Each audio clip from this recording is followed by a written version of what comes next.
El 28% de los hombres de 40 años y más se realizan diagnósticos relacionados a enfermedades prostáticas.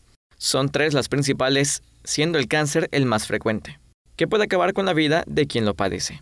Según el cirujano urólogo Antonio Esqueda, de cada 10 hombres que acuden al diagnóstico de enfermedades prostáticas, 8 tienen algún padecimiento avanzado. Las 3 principales enfermedades de la próstata es la prostatitis, que es la infección o la inflamación, el crecimiento de la próstata y obviamente el cáncer de próstata. Para evaluar una próstata, normalmente lo que hacemos es un tacto rectal, un antígeno prostático y una prueba de ultrasonido y ver cómo están las características de la micción. Por estigmas culturales y falta de información, más del 60% de los hombres mayores a 40 años no acuden al urólogo para hacerse pruebas de detección de enfermedades prostáticas.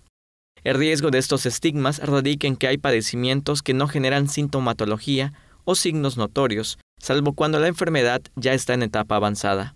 Para crear conciencia y para apoyar a este sector de la población, se realizarán pruebas gratuitas a hombres a partir de los 40 años con familiares que tuvieron o tienen cáncer de próstata, u hombres de 45 años en adelante. Si bien somos un hospital en el cual trabajamos con población no institucionalizada, queremos en esta ocasión que podamos identificar con cualquier persona que venga, no importa si tenga institución, IMSS, ISSSTE, SEDENA, lo que sea, poder hacer la revisión, poder estar identificando estas enfermedades.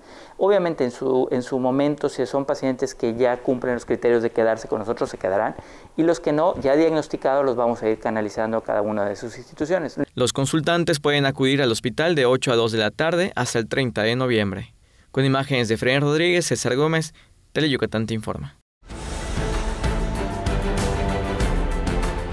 Teleyucatán te informa, lunes a viernes, 8 de la noche.